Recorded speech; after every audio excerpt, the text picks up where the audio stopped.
Demi melanjutkan garis keturunan keluarga, ayahku nekat menangkap seekor rubah secara paksa. Siapa sangka setelah satu malam, rubah itu melepaskan wujud hewannya dan berubah menjadi seorang wanita yang sangat cantik. Ayahku sangat ketakutan hingga langsung berlutut dan bersujud memohon ampun. Takut jika hal itu akan mendatangkan malapetaka maut. Namun wanita itu tidak marah, malah bersikeras untuk mendampinginya setiap hari, dan tidak membiarkannya menolak sedikit pun. Seiring berjalannya waktu, wanita rubah itu pun hamil. Setelah 10 bulan mengandung, dia melahirkanku. Bertahun-tahun kemudian, saat aku naik ke gunung untuk mencari kayu bakar, tiba-tiba aku melihat seekor ular sanca raksasa melilit erat seekor rubah kecil yang terluka. Rubah kecil itu sudah sekarat, suaranya sangat lemah. Tanpa berpikir panjang, aku langsung melemparkan kapak di tanganku dengan keras. Meski rubah kecil itu berhasil selamat, namun ia terluka parah dan dalam kondisi kritis. Merasa tidak tega, aku segera membawanya pulang ke rumah. Aku membersihkan lukanya dengan hati-hati menggunakan arak putih, lalu membubuhkan obat herbal, dan merawatnya dengan telaten. Tak lama kemudian, rubah kecil ini pulih kembali. Ia sudah bisa berlari dan melompat, sangat lincah. Sejak saat itu, ia seolah mengerti perasaan manusia. Ia menetap di rumahku dan tidak mau pergi. Selalu mengikutiku kemanapun aku pergi. Tapi sekarang aku hidup sebatang kara. Bahkan untuk menghidupi diri sendiri pun sangat sulit. Beberapa kali aku tega mengusirnya ke hutan rimba, ingin membiarkannya kembali ke hutan agar bisa bertahan hidup sendiri. Namun setiap malam, ia selalu kembali ke depan pintu rumah dengan terlatih-tatih. Di mulutnya terkadang ada buah-buahan liar, terkadang ada kelinci hutan yang gemuk, atau ayam hutan yang diletakkan di depan pintuku. Dari situ aku baru menyadari, ia ingin memberitahuku bahwa ia bisa mandiri, tidak perlu merepotkanku untuk memberinya makan. Barulah aku merasa tenang dan resmi memeliharanya. Sejak saat itu, rubah kecil itu menjadi satu-satunya teman dekatku. Saat aku naik gunung mencari kayu, dia mengikutiku dari belakang. Saat aku menggembala domba, dia berjaga di sampingku. Bahkan saat aku sedang tekun membaca dan menulis, dia akan berbaring tenang di tepi meja menemaniku. Tidak pernah berisik. Hari-hari yang damai dan hangat seperti ini terus berlanjut hingga tahun terakhirku di SMA. Semua berakhir tiba-tiba. Hari itu rubah kecil tiba-tiba menghilang tanpa jejak. Aku menunggu dari siang hingga malam, tapi dia tak kunjung kembali. Hati ini terasa hampa dan penuh dengan kecemasan. Setelah malam tiba, justru ada seorang nenek tua yang datang mencari sambil bertumpu pada tongkat. Wajah nenek itu tampak ramah, senyumnya hangat. Dia langsung bertanya, "Nak, aku datang mencari cucu perempuanku. Apakah kau pernah melihatnya?" Jantungku berdegup kencang. Belakangan ini sama sekali tidak ada orang asing di luar desa. Aku pun bertanya dengan bingung, "Siapakah cucu Anda?" "Saya belum pernah melihatnya." Nenek itu berdeham kecil, tatapannya tertuju dalam kepadaku. Perlahan berkata, "Beberapa tahun lalu aku pergi, membiarkan cucuku menjaga rumah. Setelah kembali, dia sudah menghilang tanpa jejak. Orang-orang bilang dia selama ini tinggal di tempatmu." Aku mendengarnya dengan penuh kebingungan. Hanya ada aku seorang di rumah ini. Dari mana datangnya? Seorang gadis. Lalu aku menjawab dengan sopan, "Anda pasti salah orang. Tidak pernah ada orang lain yang tinggal di sini." Mendengar itu, nenek tersebut hanya bergumam pelan. Namun matanya menatap tajam ke arah dapurku. Aku mengikuti arah pandangannya dan menoleh ke belakang. Ternyata aku melihat si rubah kecil sedang berjongkok di pintu dapur, mengibaskan ekornya sambil melihat ke arah nenek itu. Wajahnya seolah-olah sedang tersenyum. Perlu diketahui, ini adalah pertama kalinya ia menampakkan diri di depan orang asing.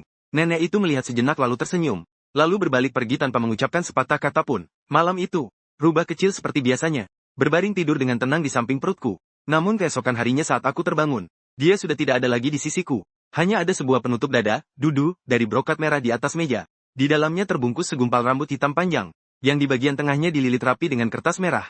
Aku tidak tahu apa maksud dari benda ini. Maka aku membawanya menemui kepala desa. Kepala desa menerimanya dan melihatnya. Lalu langsung tertawa terbahak-bahak dan berkata, "Aduh, ini tandanya ada seorang gadis yang jatuh hati padamu. Dia memberimu tanda pengikat janji. Dengan membawa ini, kau sudah bisa datang melamarnya. Cepat beritahu kakek, gadis baik dari mana itu?" Aku langsung terpaku di tempat. Hatiku penuh kebingungan. Mungkinkah benda ini ditinggalkan oleh si rubah kecil untukku? Namun aku sama sekali tidak menyangka bahwa sejak hari itu rubah kecil benar-benar menghilang. Tidak pernah muncul lagi. Setelah dia pergi, aku merasa linglung sepanjang hari. Hatiku terasa sangat hampa. Selain makan dan tidur, waktuku habis untuk mencarinya ke seluruh penjuru gunung. Namun aku tetap tidak bisa menemukan jejaknya sedikit pun. Aku bahkan sempat menduga-duga, apakah dia ditangkap oleh pemburu yang masuk ke gunung? Pencarian ini berlangsung selama setengah bulan tanpa hasil. Aku mulai putus asa, berpikir bahwa aku tidak akan pernah melihatnya lagi seumur hidupku. Hingga pada suatu malam larut, setengah bulan kemudian, nenek itu muncul lagi di depan pintu rumahku, berjongkok di tanah dan menangis terseduh-seduh. Aku mengernyitkan dahi, berjalan ke pintu dan menanyakan alasannya. Mendengar itu, si nenek mendongak tiba-tiba. Dari mulutnya keluar suara yang menyeramkan dan dingin. Berbeda jauh dengan penampilannya yang ramah sebelumnya. "Aku mencari cucu laki-lakiku. Cucu laki-lakiku hilang. Kau pasti pernah melihatnya, kan?" Seluruh tubuhku gemetar kedinginan. Terakhir kali mencari cucu perempuan, sekarang mencari cucu laki-laki. Mengapa semuanya justru mencari ke tempatku? Aku segera menggeleng dan bilang belum pernah melihatnya. Namun di wajah nenek itu muncul senyum yang aneh. Lalu bertanya dengan tenang, "Belum pernah? Lalu bagaimana dengan 6 tahun lalu?" Apakah 6 tahun lalu kau pernah melihat cucuku? Nada bicaranya penuh dengan interogasi, membuat orang merinding. Aku berpikir cukup lama, tapi benar-benar tidak ingat. Aku hanya menganggap dia sudah pikun karena faktor usia. Aku membujuknya dengan lembut, Nenek, Anda benar-benar salah. Saya belum pernah melihat cucu Anda. Lebih baik Anda segera pulang saja. Nenek itu tidak lagi bicara, hanya menatapku tajam sambil tersenyum. Senyumnya begitu suram dan mengerikan, membuat punggungku terasa dingin. Aku terus mundur, berbalik dan berlari terhuyung-huyung ke rumah kepala desa. Sambil terengah-engah aku menceritakan kejadian tadi kepada kepala desa. Kepala desa mendengarkanku sambil menghisap pipa tembakau. Tertegun sejenak, tiba-tiba ia menunjuk ke belakangku, lalu bertanya dengan suara berat, apakah yang kau maksud adalah dia? Seketika aku merasa punggungku sangat dingin. Dengan tubuh gemetar aku menoleh. Ternyata aku melihat nenek tadi, sudah berdiri tanpa suara di belakangku. Tanpa ada suara sedikit pun. Aku sangat ketakutan dan langsung bersembunyi di belakang kepala desa sambil gemetaran. Kepala desa mengamati nenek itu. Dari atas ke bawah lalu bertanya, kau dari desa mana? Sangat tidak pantas menakut-nakuti anak-anak di tengah malam. Nenek itu hanya mengulangi dengan suara rendah. Aku datang mencari cucuku. Setelah itu, betapapun kepala desa mendesaknya, ia tidak lagi bicara banyak, hanya terus-menerus tersenyum. Melihat hal itu, kepala desa mengambil 2 butir telur dari dalam rumah dan memberikannya padanya. Lalu berkata dingin, ambil telur ini dan segera pergi. Nanti jangan pernah lagi datang ke wilayahku untuk menakut-nakuti orang. Tak disangka, nenek itu menerima telur tersebut. Tanpa melihatnya ia langsung membantingnya ke tanah. Kemudian berteriak sambil menunjuk ke arahku. Suaranya melengking tajam, dia telah memukul mati cucuku. Agar dia membayar dengan nyawanya. Wajah kepala desa berubah drastis. Dia segera menyuruhku menyalakan lampu halaman. Aku buru-buru menarik tali lampu. Seketika depan pintu menjadi terang benderang. Barulah aku bisa melihat jelas. Di bahu nenek itu, terlingkar seekor ular berbisa yang seluruh tubuhnya merah menyala. Ular berbisa itu menjulurkan lidahnya, menunjukkan 2 taring berbisanya yang tajam. Matanya menatapku lekat-lekat. Teman-teman, kepala desa langsung panik. Dia merendahkan suaranya dan berbisik padaku, cucu, penglihatan kakek kurang baik. Coba kau lihat di belakang nenek tua itu. Apakah dia tidak punya bayangan? Mendengar itu, aku segera menoleh untuk melihat. Aku melihat nenek itu berdiri kaku di tempat yang terang. Di belakangnya kosong melompong. Benar-benar tidak ada bayangan sedikit pun. Saking takutnya, keringat dingin langsung membasahi pakaianku. Tubuhku kaku. Aku tidak bisa mengucapkan sepatah kata pun. Hanya bisa mengangguk sekuat tenaga. Kepala desa segera meninggikan suaranya untuk menenangkan aku, cucu. Jangan takut, di dalam rumah kakek ada sebilah pedang pusaka warisan. Cepat pergi ambil. Aku berlari ke dalam rumah dengan gemetar. Mencarinya cukup lama tapi sama sekali tidak menemukan pedang pusaka apapun. Saat aku keluar rumah ingin memberitahu kepala desa, ternyata aku melihat punggung nenek itu sudah perlahan-lahan menjauh. Kepala desa menarikku masuk ke rumah dengan wajah panik, menutup pintu dengan rapat, lalu berkata dengan suara berat, anak bodoh, mana ada yang namanya pedang pusaka warisan? Kakek hanya membohonginya. Kau ini sudah berurusan dengan sesuatu yang tidak bersih. Sambil berkata begitu, dia segera mematikan lampu di dalam rumah dan bertanya dengan suara rendah padaku, apakah saat kau naik gunung, kau telah memancing sesuatu yang seharusnya tidak kau pancing? Aku mengingat-ingat kembali, sejak kecil aku selalu patuh pada aturan. Tidak pernah menyinggung orang lain. Aku menggelengkan kepala. Kepala desa mendesak lagi. Lalu apakah kau pernah memukul mati makhluk hidup di gunung? Atau sesuatu yang seharusnya tidak boleh dipukul mati? Hatiku bergetar. Seketika aku teringat 6 tahun lalu demi menyelamatkan si rubah kecil. Aku membunuh ular sanca itu dengan sekali tebasan kapak. Lalu aku menceritakan kejadian tahun itu sejujurnya kepada kepala desa. Mendengar itu seluruh tubuh kepala desa bergetar. Dia menghela napas berkali-kali, dasar anak bodoh. Makhluk halus di gunung mana boleh dipukul sembarangan? Kau sekarang sudah dalam masalah besar. Kepala desa menyuruhku menginap di rumahnya malam ini. Besok pagi-pagi dia akan membawaku ke desa tetangga, mencari dukun, Duangong, untuk melakukan ritual tolak bala. Dia berpesan berulang kali, nanti malam siapapun yang memanggil namaku, aku sama sekali tidak boleh menyahut. Malam itu juga, aku meringkuk di atas tempat tidur. Aku bahkan tidak berani bernapas dengan kencang. Hatiku penuh ketakutan. Tepat sekitar jam 11 malam lewat. Di luar rumah tiba-tiba terdengar suara gemerisik. Disusul suara tangisan nenek tua yang menyeramkan. Masuk ke dalam rumah secara terputus-putus. Aku mendongak dan melihat keluar melalui jendela. Ternyata ada sesosok bayangan yang sangat tinggi, berjalan pelan di luar jendela. Sambil berjalan dia tiba-tiba menempelkan wajahnya di jendela. Sepertinya sedang mencari keberadaanku di mana-mana. Aku sangat takut sampai tidak berani bergerak sedikit pun. Aku membekap mulutku dengan rapat. Saat itu, dari kamar sebelah terdengar suara bisikan kepala desa. Tutupi kepalamu dengan selimut. Jangan melihat. Aku segera menarik selimut, dan menutupi kepalaku rapat-rapat. Jantungku berdebar kencang tak henti-hentinya. Namun suara tangisan itu tidak pernah berhenti. Terkadang terdengar jauh, terkadang dekat. Terus berlanjut sampai jam 3 dini hari baru perlahan-lahan menghilang. Aku masih tetap tidak berani menampakkan kepalaku. Hingga saat hari hampir pagi barulah aku tertidur dengan gelisah. Setelah tertidur, aku mengalami mimpi buruk yang sangat mengerikan. Bermimpi seekor ular putih yang dagingnya hancur berlumuran darah akibat tebasan kapak. Matanya menatapku tajam. Ia terus-menerus bicara seperti manusia. Suaranya sangat pilu, kembalikan nyawaku. Kembalikan nyawaku. Aku saking takutnya berteriak keras dan mendadak. Di luar jendela hari sudah terang benderang. Kepala desa berdiri di samping tempat tidur memintaku segera bangun, untuk membawaku menemui dukun. Tapi meski sudah meminta dukun untuk melakukan ritual, membakar hiu, membakar kertas sembahyang, dan bersujud memohon ampun, semuanya sia-sia. Roh nenek itu tetap menghantui. Malam itu dia datang lagi keluar jendela, menempel di pinggir jendela sambil menertawaiku. Kepala desa keluar membawa pisau dapur. Namun ia bahkan tidak melihat bayangan siapapun. Yang lebih mengerikan lagi, keesokan harinya saat aku bangun, ternyata aku menyadari, diriku sedang berbaring di bawah pohon besar di pegunungan. Dan di sini, adalah tempat di mana aku memukul mati ular putih 6 tahun lalu. Begitulah, aku menghabiskan 3 hari di rumah kepala desa dengan hati yang was-was. Semua cara sudah dicoba, namun bencana ini masih belum bisa diselesaikan. Kepala desa juga sudah tampak sangat lelah dan kuyu. Aku benar-benar tidak tega lagi merepotkannya. Pagi hari keempat, aku mengabaikan bujukan kepala desa yang memohon padaku, lalu lari sekencang mungkin kembali ke rumahku sendiri.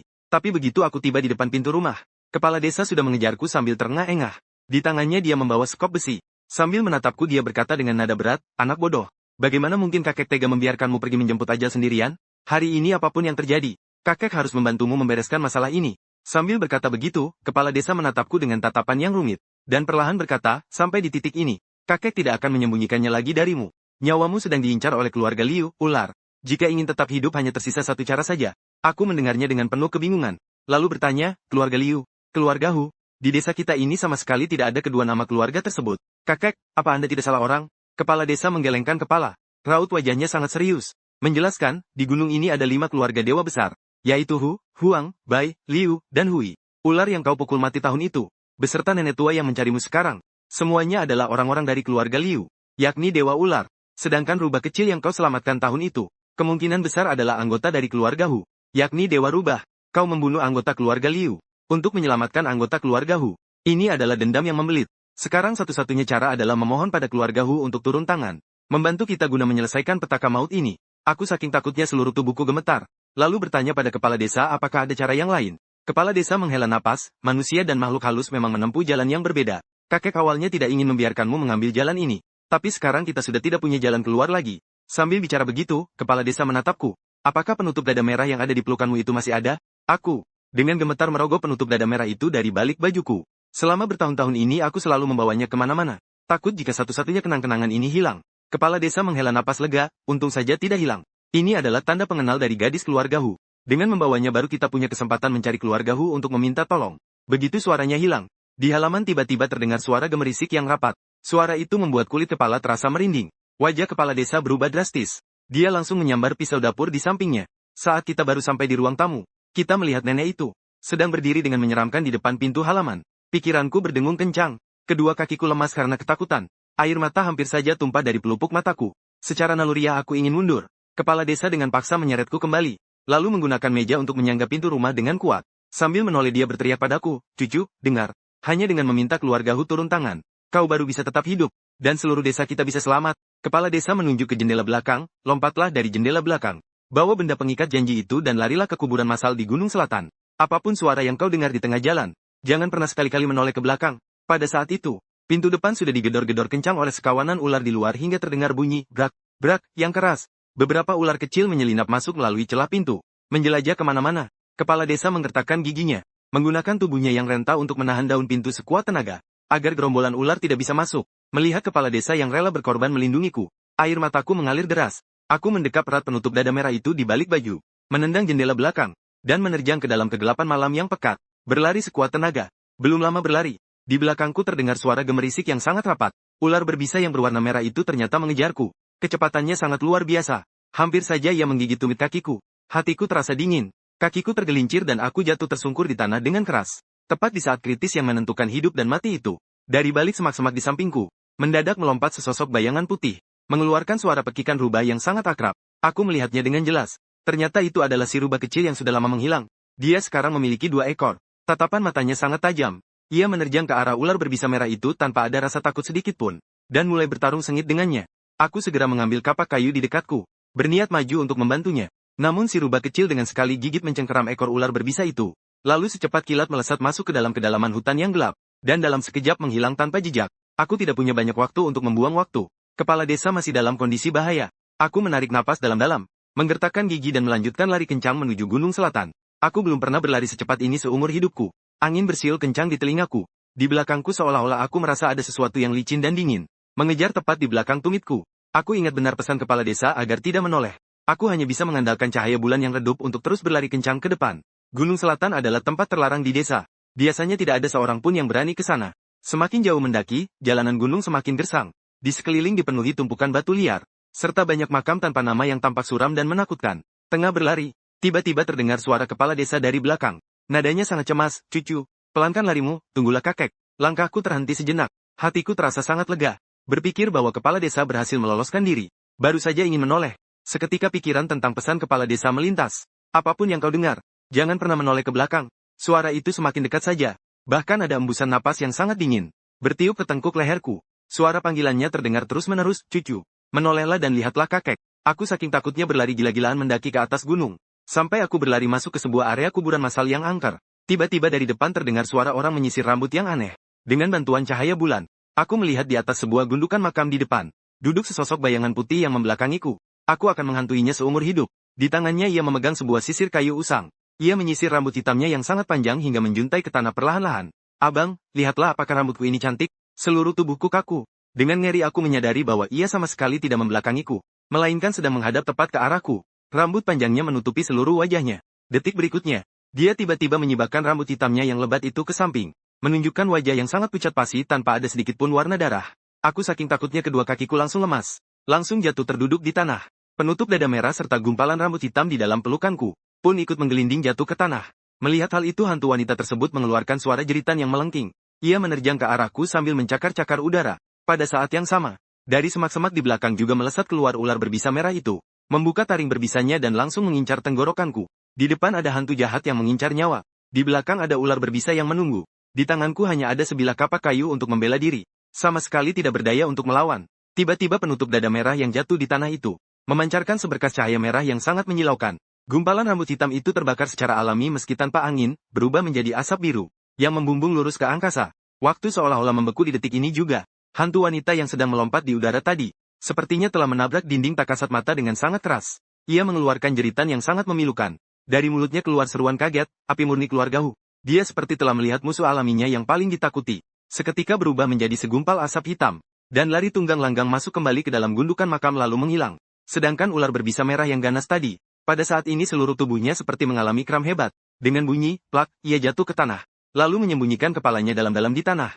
Seluruh tubuhnya bergetar hebat karena ketakutan. Bahkan tidak punya keberanian lagi untuk melarikan diri. Aku menarik napas panjang berkali-kali. Keringat dingin sudah membasahi sekujur tubuhku. Cukup lama aku tidak bisa menenangkan diri dari rasa takut tadi. Belum sempat aku berjuang untuk bangun berdiri. Tiba-tiba muncul embusan angin kencang dari tanah yang datar. Disusul suara bunyi gong yang berat namun berirama, yang mendadak bergema di area kuburan massal tersebut. Selanjutnya di udara bertebaran kertas sembahyang berwarna putih. Turun perlahan-lahan seperti halnya hujan salju yang sangat lebat di tempat tidur. Di ujung hutan yang tadinya gelap gulita, dua buah lampion berwarna putih pucat menyala secara tiba-tiba, dan melayang ke arahku dengan bergoyang-goyang. Seiring dengan semakin dekatnya lampion-lampion itu, sebuah tandu berwarna putih salju pun menembus kabut malam yang pekat, perlahan-lahan mulai menampakkan diri. Hatiku merasa gembira, pasti tempat yang tadi itu, asap hijau itu telah mendatangkan bantuan dari keluarga Hu. Aku segera berjuang untuk bangkit, berjalan menuju ke arah tandu itu. Namun belum sempat aku mendekat beberapa langkah, sebuah suara yang menyeramkan tiba-tiba terdengar dari kegelapan di sisi lain tandu. "Kau ada di mana? Cepat keluar dan naik ke tandu. Nenek akan mengantarmu pulang." Suara menyeramkan itu merasuk ke telinga mengikuti angin malam. Seketika seluruh tubuhku menjadi kaku. Suara ini, jelas sekali adalah si wanita gila Feng Huozi yang terus menghantui itu. Dia berbicara sambil berjalan keluar dari kegelapan. Langkah demi langkah mendekatiku. Wajahnya penuh dengan aura jahat. Aku gemetar ketakutan. Mencengkeram erat dudu, pakaian dalam tradisional, merah yang masih berpendar redup di tanganku. Aku segera bersembunyi di balik sebuah nisan. Menahan napas dan tidak berani bergerak sedikit pun. Dia sepertinya mencium bau tadi. Aroma api sejati keluarga Hu yang tertinggal dari pembakaran rambut. Dia meraba-raba mencari jalan mengikuti bau itu. Akhirnya sepasang kaki kecil yang dibungkus sepatu kain hitam itu berhenti tepat di depan nisan tempatku bersembunyi. "Sembunyi, coba lihat kau mau sembunyi kemana." Wanita gila itu perlahan mendekat. Hidungnya tidak berhenti mengendus. Selangkah demi selangkah mendekati tempat persembunyianku. Jantungku rasanya mau copot. Mencengkeram erat dudu tanpa berani bersuara. Suasana menegang seperti itu sejenak. Wanita gila itu tiba-tiba mendengus dingin, berbalik dan pergi dengan cepat, hingga bayangannya benar-benar menghilang di kegelapan malam. Barulah aku berani mengatur napas dalam-dalam. Punggungku sudah basah kuyup oleh keringat dingin. Aku teringat pesan berulang kali dari kakek kepala desa. Tidak berani menunda lagi. Mengikuti jalan setapak hutan yang berwarna abu-abu keputihan itu, aku mengertakkan gigi dan lanjut mendaki ke puncak gunung. Setelah tiba di puncak, aku segera menemukan apa yang dikatakan kepala desa. Pohon kuno yang paling besar itu. Di belakang pohon itu memang berdiri sebuah nisan batu. Di punggungnya terukir jelas 4 huruf besar, Dewa Keluarga Hu. Seketika aku berlutut di depan nisan batu itu. Kedua tangan memegang dudu merah. Bersujud 3 kali dengan penuh rasa hormat. Detik berikutnya, angin kencang tiba-tiba berhembus hebat di sekitar. Daun-daun kering di tanah beterbangan tertiup angin. Berputar-putar mengelilingiku tanpa henti. Kemudian, tiba-tiba terdengar suara wanita yang lembut dari belakang. Sudah lama aku menunggumu. Kau sudah datang, ikutlah denganku. Aku segera bangkit, memberi hormat kepada orang yang datang. Pihak lawan tersenyum tipis. Berbicara dengan nada hangat, namaku Duo-Duo. Aku anak tertua di keluarga Hu. Khusus datang untuk menjemputmu. Kelak kita akan menjadi satu keluarga. Tidak perlu sungkan seperti ini. Hatiku yang cemas akhirnya bisa tenang. Aku segera mengucapkan terima kasih. Namun Duo-Duo melambaikan tangannya. Tersenyum dan menggoda, jangan berterima kasih padaku. Berterima kasihlah pada Putri Rongrong kami. Dialah yang merengek menyuruhku menjemputmu. Kalau tidak, aku malas pergi sejauh ini. Siapa Rongrong? Aku penuh dengan kebingungan. Tidak tahan untuk bertanya lebih lanjut. Duo-Duo tersenyum menjawab, Rongrong adalah rubah kecil yang kau pelihara selama 6 tahun itu. Dia adalah putri kedua yang paling disayangi di keluarga Hu kami. Wajahnya sangat manis dan cantik. Kau akan menemuinya saat malam pertama nanti. Malam pertama, benarkah rubah kecil itu? Begitu mendengar ini, detak jantungku tiba-tiba berpacu cepat. Pipiku seketika terasa panas. Melihatku tersipu. Duo-Duo tertawa makin girang, keluarga Hu punya aturan. Sebelum upacara pernikahan dan malam pertama, pengantin pria dan wanita tidak boleh bertemu. Lihatlah betapa tidak sabarnya dirimu. Tenang saja, Putri Rongrong yang menemanimu selama 6 tahun itu adalah kecantikan yang langka di dunia. Banyak pria yang memimpikannya tapi tidak mendapatkannya. Wajahku makin merah merona. Menundukkan kepala tidak berani bicara lagi. Sepanjang jalan setelah itu, kami tidak banyak bicara lagi. Berjalan dalam diam cukup lama. Tiba-tiba muncul sebuah villa pegunungan yang indah di depan. Halamannya terang benderang. Di pintu berdiri pelayan yang sedang menunggu. Baru saja aku mengikuti Duo-Duo sampai ke pintu. Sudut mataku tiba-tiba melihat sekilas. Di jendela lantai 2 seberang. Sepertinya ada sesosok tubuh yang sedang mencondongkan badan melihatku. Aku mendongak melihatnya. Samar-samar terlihat seorang gadis berbaju merah, mengenakan mahkota burung Phoenix, Feng Guan, sedang mengintipku dari balik jendela. Melihat aku menyadarinya, dia langsung merasa malu dan kesal. Segera menutup wajahnya dengan lengan baju, tidak membiarkanku melihat lebih lama. Hatiku bergetar, berpikir dalam hati bahwa ini pastilah Rongrong, rubah kecil yang kucari sekian lama. Menekan rasa penasaran di dalam hati, mengikuti Duo-Duo masuk ke dalam rumah. Begitu masuk ke pintu, terlihat rumah itu sudah penuh dengan orang. Saat mendongak, aku seketika sangat terkejut. Wanita tua yang duduk di kursi utama itu adalah nenek yang dulu datang ke rumahku mencari cucunya itu. Duo-Duo segera menunjuk ke arah wanita tua itu, memperkenalkannya kepadaku, ini ibuku. Aku segera maju memberi hormat dengan sungguh-sungguh. Nyonya Tua Hu tersenyum hangat kepadaku. Senyum itu tampak ramah, namun membawa wibawa tersendiri, membuat orang tidak berani meremehkannya. Kemudian, Duo-Duo memperkenalkanku kepada seluruh anggota klan yang hadir. Setelah semuanya duduk, Nyonya tua itu perlahan bicara, Duo-Duo, kau keluarlah dan berjaga. Jaga pintu rumah baik-baik. Keluarga Hu kami tidak menyambut orang-orang dari keluarga Liu. Jangan biarkan mereka melangkah masuk sedikit pun. Perjamuan malam sudah disiapkan. Semuanya silakan menuju meja makan dulu.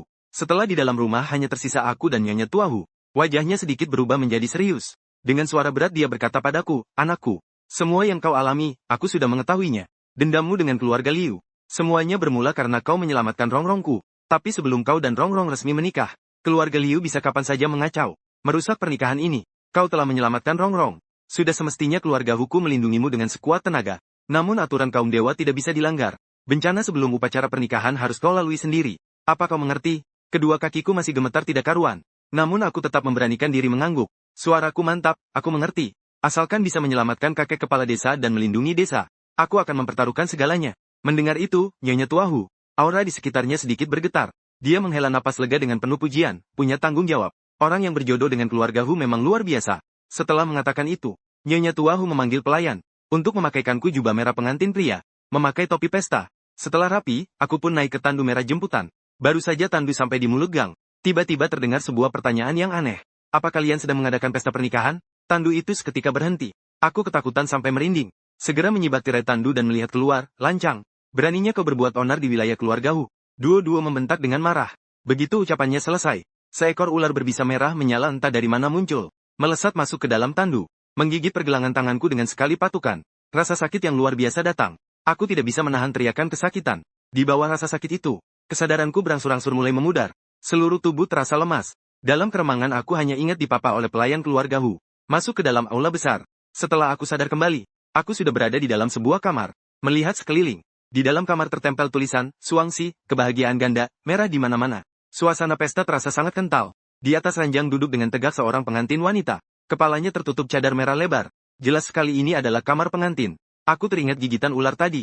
segera menyingsingkan lengan baju untuk memeriksa. Belum sempat aku bicara, pengantin di dalam kamar berkata, jika kau berani pergi malam ini, aku akan menangis di hadapanmu. Aku merasa sangat tidak berdaya, hanya bisa menenangkannya dulu. Aku cuma mau menjenguk kakek kepala desa, sama sekali tidak akan meninggalkanmu. Pengantin itu berkata lirih, wilayah keluarga Hu ini, kau sama sekali tidak akan bisa keluar. Aku tidak percaya dan berjalan ke pintu, mencoba menariknya sekuat tenaga. Tapi pintu kamar terkunci, sama sekali tidak bisa dibuka. Saat aku merasa sangat cemas, pikiranku sedang kacau balau. Pengantin itu bicara lagi, kalau begitu aku ikut denganmu. Aku punya cara untuk menyelinap keluar diam-diam. Hatiku merasa lega, tidak menyangka masih ada jalan keluar. Namun pengantin itu menggelengkan kepala, berkata dengan pelan, tidak bisa. Cadar merahnya belum dibuka. Ibu sudah bilang, cadar merah ini harus dibuka olehmu. Juga harus minum arak sumpah pernikahan dulu. Hatiku sangat cemas. Mana mungkin sempat peduli dengan aturan-aturan itu. Aku melihat ke arah luar pintu dengan gelisah. Benar-benar tidak boleh menunda lagi. Seketika aku melangkah cepat ke depan ranjang, mengulurkan tangan hendak menyibak cadar merahnya. Tak disangka, pengantin itu justru segera menghalangi. Nadanya terdengar sedikit tidak senang, jangan pakai tangan. Harus pakai tongkat pembuka cadar itu. Dalam hati aku merasa sangat tidak berdaya, tapi tetap harus menuruti permintaannya. Berjalan cepat ke meja dan mengambil tongkat pembuka cadar. Saat ini, pengantin wanita di atas ranjang. Sepasang tangan kecil yang putih mulus mencengkeram erat ujung bajunya. Jelas sekali dia lebih gugup daripadaku. Mana mungkin aku peduli dengan hal lain. Memegang tongkat pembuka cadar, dan menyibak cadar merahnya dalam satu gerakan. Sesaat setelah cadar merah itu jatuh, aku benar-benar terpana. Gadis di depanku sangatlah cantik, mengenakan mahkota burung foniks, dikelilingi perhiasan permata, dengan poni tipis di dahinya, wajah kecil yang putih bersih dan lembut, bibir merah yang tergigit pelan, sepasang mata besar yang bening penuh dengan rasa malu, sedang menatapku dengan malu-malu, sangat lincah dan manis. Seketika rasa cemas dan gelisah di hatiku, semuanya terlupakan begitu saja. Aku menatapnya dengan kosong, tidak rela memalingkan pandangan. Memang benar kata duo-duo dari klan keluarga Hu. Kecantikan seperti ini sulit dicari tandingannya. Rongrong melihatku menatapnya seperti itu, makin tersipu malu. Berkata dengan pelan, kenapa melihatku seperti itu? Satu kalimat itu menarikku kembali ke kenyataan. Sontak aku teringat masalah mendesak di desa. Segera mengumpulkan kesadaranku. Membuka suara bertanya, sekarang bisakah kau membawaku keluar? Tidak bisa, belum minum arak sumpah pernikahan. Rongrong mengatupkan bibir dan berkata, aku tahu. Tanpa mengikutinya, aku pasti tidak bisa keluar. Seketika aku berjalan cepat membawakan 2 cangkir arak. Menyerahkan 1 cangkir padanya, cepat minumlah. Setelah minum, kau tidak boleh menghalangiku lagi. Rongrong justru tersenyum bangga. Menggelengkan kepala, itu tidak bisa. Aku ingin dengar kau memanggilku, istriku. Hatiku sangat cemas. Dia justru masih sengaja menyulitkan. Terpaksa aku memanggil dengan lirih, istriku. Cepat minum araknya. Aku benar-benar ada urusan mendesak. Rongrong barulah mendengus puas. Sengaja mengaitkan lengannya ke lenganku untuk minum arak sumpah bersama. Posisi kami sangat dekat. Aroma arak tercium di sekitar. Setelah secangkir arak habis diminum, aku takut dia akan ingkar janji. Segera mendesak, ayo cepat pergi. Rongrong tiba-tiba menarikku. Melihat keluar pintu dengan waspada. Merendahkan suaranya berkata, lewat pintu depan pasti tidak bisa keluar. Dulu ibu sering mengurungku di kamar. Tapi aku tahu sebuah jalan rahasia. Jangan pernah kau beritahukan kepada orang lain. Dia menarikku berjalan ke arah tembok. Membungkuk dan perlahan mencongkel sebilah papan kayu. Ternyata di dalam tembok tersembunyi sebuah pintu rahasia. Terbuka tanpa suara. Rongrong memberi isyarat diam padaku. Mengeluarkan kepala dengan sangat hati-hati untuk memeriksa. Kemudian menarikku keluar dari pintu rahasia itu. Berbisik dengan gembira, berhasil keluar. Aku berhasil keluar lagi. Tapi siapa sangka baru saja kami keluar dari pintu rahasia. Kami melihat Nyonya Tuahu dan duo-duo sedang berdiri. Menatap kami dengan tenang dari kejauhan. Kau gadis ini, sudah menikah. Masih saja tidak bisa diam. Sudah selesai malam pertamanya secepat ini? Nyonya Tuahu melototi Rongrong. Nada bicaranya penuh dengan teguran. Rongrong seketika menciut. Menundukkan kepala sambil meremas ujung bajunya. Membela diri dengan pelan. Aku cuma ingin mengajaknya jalan-jalan di halaman. Apa yang ingin kau lakukan? Mana mungkin ibu tidak tahu. Nyonya Tuahu memasang wajah kaku, kau kembali ke kamar dulu. Ada yang ingin kubicarakan dengan Chen Ping. Jika masih tidak menurut, ibu sendiri yang akan mengawasi malam pertama kalian. Rongrong mengangguk pasrah. Menatapku sekali dengan penuh rasa bersalah. Kemudian berbalik kembali ke kamar pengantin. Nyonya Tuahu membawaku ke aula besar.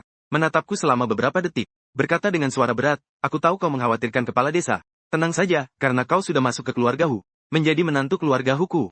Keluarga Liu tidak akan berani menyentuh desamu sedikit pun. Malam ini, jangan pergi kemanapun. Diamlah di kamar pengantin dan jalin hubungan baik dengan Rongrong. Setelah itu, Nyonya Tuahu berbalik berjalan ke pintu. Tiba-tiba dia menoleh kembali dan menggoda dengan senyum di wajahnya. Oh ya, saat malam pertama jangan merasa malu.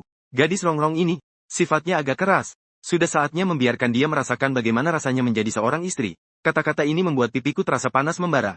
Hanya bisa mengangguk dalam diam. Setelah Nyonya Tua pergi, aku duduk sendirian di tepi ranjang. Tiba-tiba meraba bungkusan kain kecil, yang dijejalkan paksa ke pelukanku oleh kakek kepala desa sebelum aku pergi.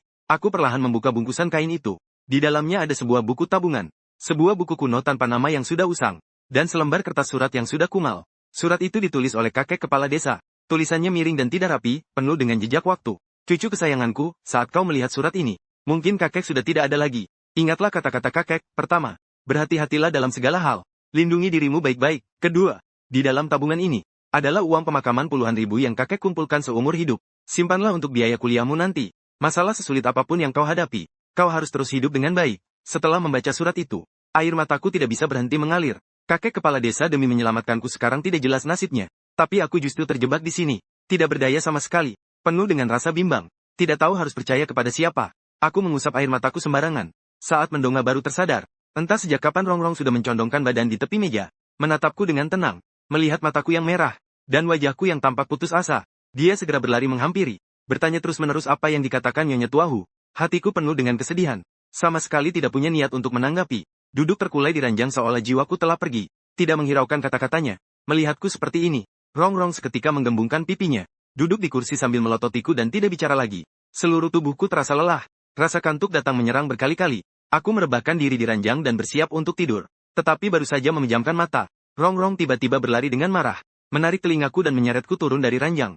Sambil mengerucutkan bibir dia memarahi, beraninya kau mengabaikanku. Malam ini jangan harap bisa tidur di ranjang. Tidurlah di lantai. Setelah bicara begitu, dia memasang wajah seolah dizalimi. Seolah-olah dia telah menerima ketidakadilan yang sangat besar. Awalnya hatiku penuh dengan rasa kesal, tapi melihat dia yang hampir menangis, dan takut dia benar-benar akan membuat keributan, yang akan membuat Nyonya Tuahu menyalahkanku, aku hanya bisa berdiri dan meminta maaf dengan suara rendah. Maaf, tadi aku sedang memikirkan sesuatu, jadi tidak sempat menanggapi. Aku tidak mau dengar, kau harus memanggilku, istriku. Rongrong mencibir, memalingkan tubuhnya tidak mau memperdulikanku. Pikiranku penuh dengan keselamatan seluruh orang di desa. Pikiran kacau balau, mana mungkin masih punya tenaga untuk membujuk putri yang manja ini. Akhirnya seperti bola yang kempis. Aku tertelungkup di meja dan menyembunyikan wajah di lipatan lengan. Memilih untuk pura-pura tuli dan bisu. Kau, padahal dulu aku menyelamatkanmu. Tidak disangka ternyata kau kacang lupa kulitnya. Rongrong sangat marah hingga matanya memerah. Sepertinya sebentar lagi akan menangis. Kemudian karena kesal, dia merebahkan diri dengan kasar di ranjang. Menarik selimut dan membungkus dirinya rapat-rapat. Mulutnya masih bergumam pelan menyalahkanku. Aku memejamkan mata dan menghela napas panjang dalam hati. Hanya merasa hari-hari ke depan. Mungkin hidupku tidak akan tenang karena ulahnya. Angin malam di gunung sangatlah dingin. Saat tengah malam, aku yang tertelungkup di meja, terpaksa terbangun karena kedinginan, menggosok-gosok lenganku yang membeku. Dengan bantuan cahaya bulan yang redup, aku melihat ke arah Rongrong di ranjang. Dia tidur menyamping dengan sangat nyenyak. Napasnya teratur, cadar merahnya sudah tertendang ke samping. Wajah cantik dan indahnya itu, di bawah sinar bulan tampak putih bersih dan lembut, terlihat sangat menawan. Aku menelan ludah, berjalan dengan mengendap-endap ke tepi ranjang. Berpikir bahwa di dalam selimut pasti sangat hangat. Tanganku tergantung di udara. Ragu apakah harus menyibak ujung selimut dan menyelinap masuk. Tapi kembali terpikir, dia masih sangat marah tadi. Jika aku membangunkannya, putri yang manja ini pasti tidak akan melepaskanku begitu saja. Akhirnya aku menarik kembali tanganku. Tidak berani maju sembarangan. Lagi pula, dia terlahir secantik ini. Bagaikan siluman penunggu gunung. Aku, seorang pemuda bau kencur yang belum pernah pacaran. Jika benar-benar menyelinap masuk, bagaimana jika aku tidak tahan melakukan sesuatu yang melampaui batas? Apa yang harus kulakukan? Bahkan aku sendiri tidak tahu apakah bisa bertahan hidup dari tangan wanita gila keluarga Liu. Lalu dengan apa aku akan bertanggung jawab padanya? Aku menghela napas panjang, tetap tidak berani naik ke ranjang. Memutuskan untuk duduk begitu saja di lantai, bersandar di tepi ranjang untuk beristirahat. Saat itulah aku baru menyadari, tubuhnya terus-menerus memancarkan aliran energi hangat yang lembut. Semakin dekat aku dengannya, semakin terasa nyaman dan tenang. Dalam balutan kehangatan seperti itu, tanpa sadar aku kembali tertidur. Saat aku terbangun lagi, sinar matahari sudah menembus tirai masuk ke dalam kamar. Sudah tengah hari berikutnya. Dalam kondisi setengah sadar, aku hanya merasakan ada sesuatu yang lembut menekan dadaku. Juga tercium aroma samar yang sudah sangat kukenal. Sontak aku membuka mata dan melihat ke bawah. Entah kapan Rongrong sudah turun dari ranjang. Sedang meringkuk seperti rubah kecil yang penurut. Meringkuk erat menempel di dadaku. Tidur dengan sangat nyenyak. Melihat wajah tidurnya yang tenang tanpa pertahanan. Jantungku bergetar hebat. Dalam ingatanku tiba-tiba terlintas kejadian 6 tahun yang lalu. Rubah kecil yang terluka itu juga seperti ini. Setiap malam meringkuk patuh di samping perutku. Tidur dengan tenang. Aku terpaku menatapnya sejenak. Menelan ludah dengan susah payah. Seketika teringat keselamatan kakek kepala desa. Segera bangkit hendak beranjak pergi. Rongrong terbangun karena gerakanku. Menggosok matanya yang masih mengantuk. Bergumam dengan nada kesal, suami nakal. Ibu menyuruhmu segera menemuinya di aula kalau sudah bangun. Mendengar itu, seketika keringat dingin mengucur. Merasa was-was dalam hati. Jangan-jangan kejadian aku membuatnya marah semalam. Sudah diketahui oleh Nyonya Tuahu. Aku berjalan ke aula dengan gemetar. Ternyata aula sudah penuh dengan orang. Setelah perkenalan barulah aku tahu. Mereka semua adalah paman dan bibi dari Rongrong. Semua orang memperlakukanku dengan sangat baik. Satu persatu tersenyum berkata Rongrong sudah dimanjakan sekeluarga sejak kecil. Sifatnya manja. Memintaku untuk lebih banyak bersabar dan mengalah padanya. Kemudian para tetua keluarga Hu membuat 3 kesepakatan denganku. Pertama, tidak boleh memukul atau memarahi Rongrong. Apalagi meninggalkannya tanpa alasan. Kedua, tidak boleh menggoda wanita lain di luar. Harus setia padanya. Ketiga, tidak boleh sengaja membuatnya marah. Suami istri harus saling pengertian. Saling menjaga satu sama lain. Setelah semua orang pergi, Nenek Hu menahanku sendirian. Dia menyesap teh hijaunya. Lalu perlahan berucap, di dalam keluarga Liu. Si wanita gila itu berjaga di luar gerbang Gunung Hu sepanjang malam. Baru saat fajar tiba dia pergi dengan perasaan lega. Bawalah Rongrong turun gunung dan lihatlah keadaan desa. Jika kepala desa masih hidup, segeralah bereskan barang-barang dan pindah ke kota kabupaten. Jangan pernah kembali ke tempat penuh masalah ini lagi. Putuskanlah ikatan duniawi ini. Mendengar hal itu, aku merasa seolah-olah baru saja mendapatkan harapan hidup. Wanita gila itu baru pergi saat fajar. Berarti kemungkinan besar desa telah lolos dari malapetaka. Mungkin kakek kepala desa baik-baik saja. Aku bergegas berterima kasih dan berpamitan pada Nenek Hu. Pelayan keluarga Hu telah menyiapkan jalan pintas. Mengirimkan mas kawin Rongrong ke rumahku terlebih dahulu. Aku dan Rongrong kemudian turun gunung bersama-sama. Bergegas menuju desa. Di sepanjang jalan, pikiranku hanya tertuju pada hidup matinya kakek kepala desa. Langkahku terburu-buru. Hanya fokus berjalan secepat mungkin. Rongrong di belakangku terus berteriak memintaku menunggu. Bahkan merajuk memintaku menggandeng tangannya.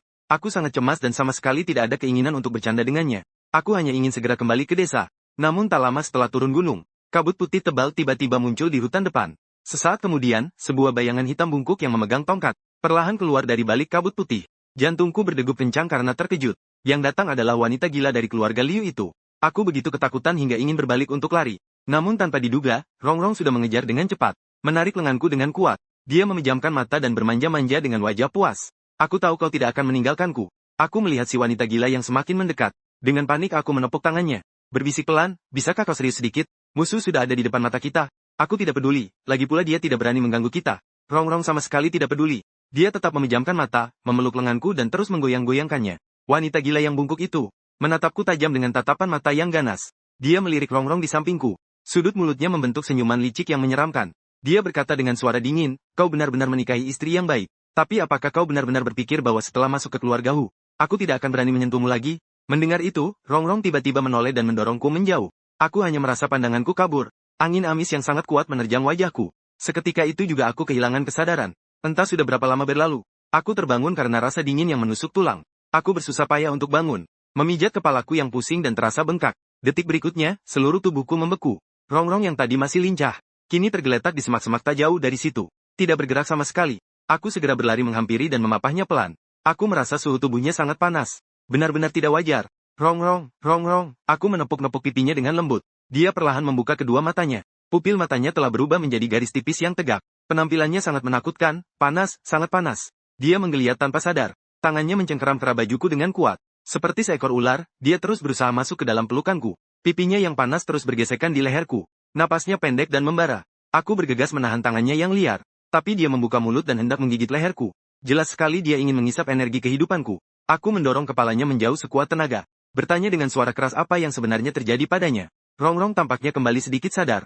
Dia menggertakkan gigi dan meringkuk kesakitan. Suaranya sangat lemah, wanita tua itu sudah kuusir. Tapi aku terkena racun ular hewan. Jantungku berdegup kencang, racun ular hewan. Dulu aku pernah mendengar orang tua di desa bercerita. Racun ini sangat jahat dan kejam. Makhluk halus gunung yang terkena racun ini akan perlahan kehilangan akal sehat. Jika tidak segera diobati, dalam 3 hari urat nadinya akan putus. Dan jiwanya akan musnah. Suamiku, cepatlah lari. Ketika aku benar-benar kehilangan akal nanti, aku tidak tahu apa yang akan kulakukan padamu. Suara Rongrong terdengar seperti sedang menangis. Dia berusaha keras mendorongku menjauh. Aku tidak mempedulikannya. Aku melihat ke sekeliling. Hatiku penuh dengan rasa putus asa. Tempat ini jauh dari pemukiman warga manapun. Perjalanan kembali ke kediaman keluarga Hu juga sangat jauh. Kepala desa, dia juga pasti tidak akan bisa menawarkan racun siluman semacam ini. Di tengah kepanikan itu, aku tiba-tiba teringat kakek kepala desa pernah berkata, di jalan tua kota kabupaten ada sebuah toko bernama Jiu Dao. Toko pijat kecil. Jika bertemu dengan penyakit aneh yang tidak bisa disembuhkan, aku bisa mencoba peruntungan di sana. Saat ini tidak ada pilihan lain. Aku harus berani bertaruh. Aku melihat Rongrong yang menderita di tanah. Seluruh tubuhnya panas membara. Aku tidak berani menunda lagi. Aku membungkuk dan menggendongnya dengan mantap. Dengan langkah terlatih aku keluar dari hutan. Dan menghentikan sebuah bus di pinggir jalan raya. Penumpang di dalam bus sangat banyak. Melihatku naik bus menggendong seorang wanita cantik dengan pakaian yang sedikit berantakan. Sontak mengundang perhatian seluruh penumpang bus. Mereka mulai berbisik-bisik. Aku menundukkan kepala. Dan memberanikan diri berjalan ke barisan paling belakang untuk duduk. Setelah bus berjalan, guncangannya terus berlanjut. Rongrong dalam dekapanku menjadi semakin tidak tenang. Dia merasa sangat tersiksa. Suara rintihan tertahan keluar dari tenggorokannya. Seperti seekor rubah kecil yang terluka. Tangannya bergerak-gerak liar tanpa sadar. Beberapa penumpang di depan berkali-kali menoleh. Menatap kami dengan tatapan yang aneh. Mereka berbisik menyalahkan anak-anak muda yang dianggap tidak tahu sopan santun. Aku merasa sangat malu. Aku hanya bisa memeluk Rongrong erat-erat di dadaku. Dan memohon di telinganya, aku mohon padamu. Jangan bergerak. Begitu kata-kataku selesai. Dia membuka mulut dan menggigit telapak tanganku. Gigi taringnya yang tajam menusuk dagingku. Darah pun merembes keluar. Setelah merasakan rasa darah, dia justru menjadi tenang. Suara menelan pelan terdengar dari tenggorokannya. Cahaya merah di matanya menjadi semakin pekat. Aku menahan rasa sakit, tidak berani melepaskan tangan atau bersuara. Siksaan sepanjang perjalanan ini jauh lebih berat daripada berhadapan dengan hantu jahat atau ular berbisa di kuburan. Akhirnya bus tiba di kota kabupaten. Seolah melarikan diri, aku menggendong Rongrong dan segera turun dari bus. Pusat kota kabupaten sangat ramai dengan lalu lintas. Di mana-mana terlihat pelajar yang baru pulang sekolah. Semua orang mengenakan tas sekolah. Sedangkan aku menggendong Rongrong yang memakai baju pengantin. Terlihat sangat tidak pada tempatnya. Aku menundukkan kepala. Mempercepat langkah masuk ke sebuah gang sempit yang remang-remang. Aku berhenti di depan sebuah toko kecil yang sudah usang. Lampu neon pada papan namanya sudah rusak sebagian. Tulisan, Jiu Dao Tuina, hanya menyisakan Jiu Tui yang masih menyala redup. Berkedip-kedip. Pintu masuknya ditempeli berbagai macam iklan pengobatan penyakit aneh. Meskipun pada pintu kaca tergantung papan bertuliskan pijat resmi. Tapi bagaimanapun dilihat, tempat ini sama sekali tidak terlihat seperti tempat yang benar. Aku mendorong pintu dan masuk. Seorang pria parubaya yang memakai kacamata hitam. Sedang berbaring di kursi malas. Tangannya memainkan kacang kenari. Di sampingnya ada tongkat tunanetra dan majalah. Pijat resmi 100 yuan. Urut 50 yuan. Yang tidak resmi silakan keluar dan belok kiri. Pria itu bahkan tidak mengangkat kepalanya. Berkata dengan santai, aku tidak banyak bicara. Langsung meletakkan Rongrong yang tidak sadarkan diri di atas punggungku. Ke atas ranjang pijat di dalam toko. Aku menyingkap mantel yang menyelimutinya. Dan berkata dengan suara berat, obati dia. Mendengar kata-kata obati dia, pria itu tiba-tiba berdiri. Melihat Rongrong yang menggeliat gila di atas ranjang dan kehilangan kendali diri. Wajahnya berubah drastis. Racun ular hewan. Bagaimana kalian bisa berurusan dengan benda jahat seperti ini? Dia berjalan ke samping ranjang. Mengulurkan tangan untuk memeriksa denyut nadi di pergelangan tangan Rongrong. Alisnya berkerut rapat. Racunnya sudah masuk ke sumsum tulang. Sesaat lagi, dia akan melepaskan wujud manusianya dan kembali menjadi rubah liar, lalu kabur ke gunung. Jika kau membuangnya sekarang, kau masih bisa menyelamatkan nyawamu. Jika tidak, malam ini kau pasti akan dihisap energinya hingga habis olehnya. Dan menjadi sesosok mayat kering. Aku melihat Rongrong yang berjuang kesakitan. Mulutnya terus memanggil suaminya tanpa sadar. Hatiku terasa sakit. Aku mengeluarkan buku tabungan itu dari sakuku. Dan menekannya kuat-kuat ke tangan pria itu. Di dalam sini ada 30.000 yuan. Lihat apakah ini cukup untuk biaya pengobatannya? Pria itu melihat buku tabungan itu. Lalu melihat ke arahku. Dia menghela napas pelan. Uangnya cukup. Tapi aku tidak bisa mengobatinya. Ini adalah teknik racun jahat dari keluarga Liu. Jarum emas atau obat apapun tidak akan bisa menyembuhkannya. Hanya pembuat racunnya yang bisa menawarkan racun ini. Dan satu-satunya obat penawarnya adalah kau. Wajahku penuh dengan kebingungan saat melihat pria itu. Dia menjelaskan dengan raut wajah serius, racun ini menyerang jantung. Dan akan melipat gandakan hasrat di dalam hatinya hingga 100 kali lipat. Saat ini di matanya hanya ada kekasih hatinya. Jika itu orang lain yang mendekat, maka akan dianggap sebagai penyusup dan dicabik-cabik olehnya. Hanya di hadapanmu, alam bawah sadarnya akan patuh. Tapi kau juga harus bisa menahan kegilaannya. Salah sedikit saja, maka kau akan berakhir dengan energi yang dihisap habis olehnya. Aku melihat penderitaan Rongrong. Aku menggertakkan gigi dan mengangguk, memutuskan untuk mencobanya. Pria itu berbalik dan mengambil sebuah bungkusan kain merah dari bawah konter. Lalu memberikannya padaku. Di dalam sini ada sepasang lilin pernikahan naga dan Phoenix. Segeralah bawa dia mencari tempat yang tenang. Dan nyalakan lilin pernikahan ini. Maka kau bisa mulai menawarkan racunnya. Ingatlah, racun harus sudah dibersihkan sebelum lilin tersebut padam. Jika tidak, kau pasti akan terkena serangan balik. Setelah berkata demikian, dia mengambil sebotol anggur Realgar koleksinya dan menyerahkannya padaku. Masih ada satu masalah lagi. Saat menawarkan racun nanti, pasti akan mengundang reaksi dari langit dan bumi. Seluruh siluman dan hantu dalam radius 10 mil akan merasakannya. Terutama siluman ular yang memberikan racun ini. Dia pasti tidak akan melewatkan kesempatan ini. Botol anggur Realgar ini mungkin bisa menahannya untuk beberapa saat. Aku memeluk barang-barang di dekapanku dengan erat. Melihat kembali ke arah Rongrong di atas ranjang. Setelah berterima kasih kepada pria itu, aku menggendongnya dan segera meninggalkan toko kecil itu. Aku tidak berani menunda sedetik pun. Sambil menggendong Rongrong, aku masuk ke sebuah losmen kecil di sebelahnya. Dan menyewa sebuah kamar. Dengan tempat tidur besar yang paling pojok. Begitu masuk ke dalam kamar, aku segera membaringkan Rongrong di atas tempat tidur. Dia saat ini sangat menderita. Aku tidak berani membuang waktu. Dan mengikuti instruksi dari pria tadi. Pertama-tama aku menuangkan anggur Realgar di sepanjang celah pintu dan tirai jendela. Kemudian mengeluarkan lilin naga dan Phoenix, menyalakannya di samping tempat tidur. Cahaya lilin bergoyang. Sinar cahayanya yang lembut menyinari wajah Rongrong. Sedikit menenangkan raut wajahnya yang kesakitan. Melihat sepasang lilin ini, hatiku terasa campur aduk. Pernikahan yang tidak selesai tadi malam itu, Ternyata harus disempurnakan dalam pelarian yang begitu mengenaskan seperti ini. Ini adalah takdir. Dengan gugup aku mendekat ke arah Rongrong. Baru saja hendak mengulurkan tangan untuk menyeka keringat dingin di dahinya. Detik berikutnya, Rongrong tiba-tiba membuka kedua matanya. Cahaya merah di matanya berkilat tajam. Dia tiba-tiba bangkit dan menerkamku ke atas tempat tidur. Mulutnya menggigit leherku. Guntur tiba-tiba menggelegar di langit malam di luar jendela. Angin kencang berhembus, membuat kaca jendela bergetar keras. Rongrong sudah berada di ambang perubahan menjadi siluman sepenuhnya. Gerakannya sangat terburu-buru dan liar. Beberapa kali dia hampir menggigitku dengan keras namun tiba-tiba berhenti. Jelas dia sedang menggunakan sisa-sisa kesadaran terakhirnya untuk menahan sifat hewani di dalam dirinya. Instingku berkata aku harus melawan. Tapi aku takut proses penawaran racun ini akan gagal dan membuatnya berubah total. Aku hanya bisa menggertakkan gigi dan menahannya. Tiba-tiba, kabut putih yang tidak asing muncul di dalam kamar. Lilin pernikahan naga dan Phoenix di samping tempat tidur tiba-tiba padam. Sesaat kemudian, terdengar suara ketukan pintu yang sangat keras. Suara jahat yang terus menghantui itu terdengar dari lorong luar. Terasa sangat dingin menusuk tulang. Hari ini adalah hari kematian kalian. Itu adalah si wanita gila keluarga Liu. Dia akhirnya berhasil melacak keberadaan kami melalui hawa siluman. Rongrong yang terpicu oleh suara di luar pintu mulai mendapatkan kembali sedikit kesadarannya. Dia berjuang untuk keluar untuk melawan. Aku segera memeluknya dengan sekuat tenaga, membalikkan tubuh dan menahannya di bawahku, memberi isyarat agar dia tidak bergerak. Detik berikutnya, kunci pintu dihantam hingga terbuka oleh kekuatan yang sangat besar. Wanita gila itu sudah berdiri di depan pintu. Dalam hatiku muncul keberanian yang belum pernah kurasakan sebelumnya. Aku mengambil sisa setengah botol anggur Realgar di samping tempat tidur, dan melemparkannya dengan keras ke arah si wanita gila. Botolnya pecah. Anggur Realgar membasahi seluruh tubuhnya. Wanita gila itu mengeluarkan jeritan yang sangat memilukan. Ular berbisa di belakangnya seolah terpanggang oleh api yang membara, dan meliuk-liuk dengan gila. Tapi dia sudah benar-benar gila. Tanpa memperdulikan luka-lukanya sendiri, dia nekat menyerang ke arahku. Dia mengangkat tongkatnya dan hendak menghantam kepalaku dengan sangat keras. Jangan berani menyentuhnya. Tepat pada saat yang sangat kritis ini, Rongrong tiba-tiba berdiri. Di belakangnya muncul bayangan sesosok rubah raksasa, dikelilingi oleh aura keabadian. Suara auman rubah yang sangat nyaring mengguncang seluruh ruangan, membuat kaca jendela hancur berkeping-keping. Bayangan rubah itu tiba-tiba membesar, membawa tekanan luar biasa yang seolah bisa menghancurkan dunia, dan menerjang ke arah si wanita gila. Wajah si wanita gila berubah drastis. Dia belum sempat mundur, namun sudah dihantam hingga terpental oleh bayangan rubah tersebut. Suara jeritannya tenggelam oleh suara guntur dan hujan di luar jendela. Dia hanya meninggalkan sebuah ancaman penuh dendam, kalian tunggu saja. Bahkan saat menjadi hantu pun, aku tidak akan melepaskan kalian.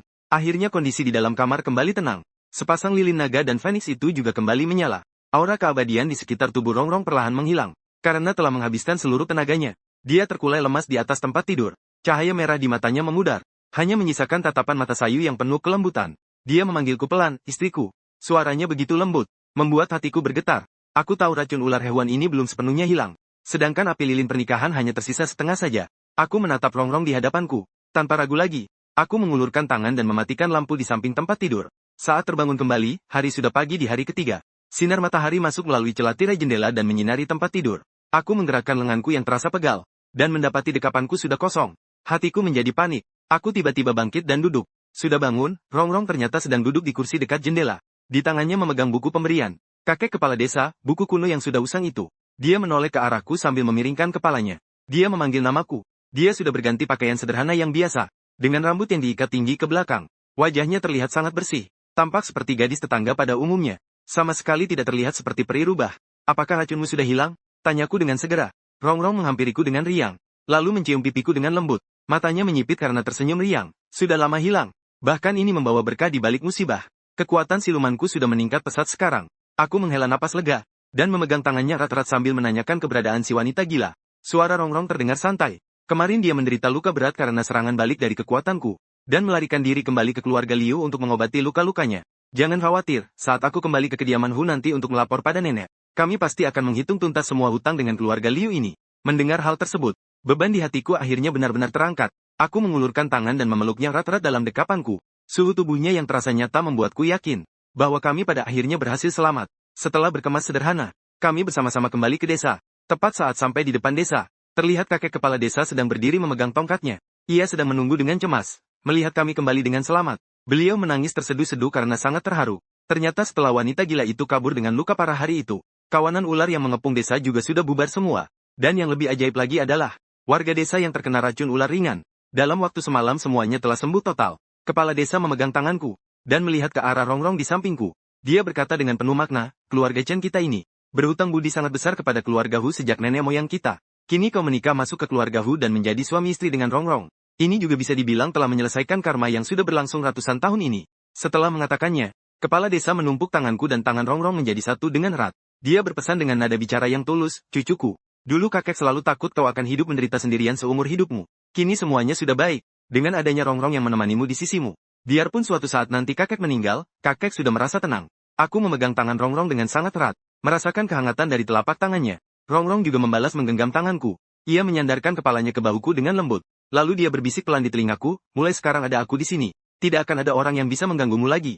Aku menolehkan kepalaku. Dan tepat bertatapan dengan matanya yang berkilau indah. Seketika aku seolah-olah melihat kembali kejadian 6 tahun yang lalu.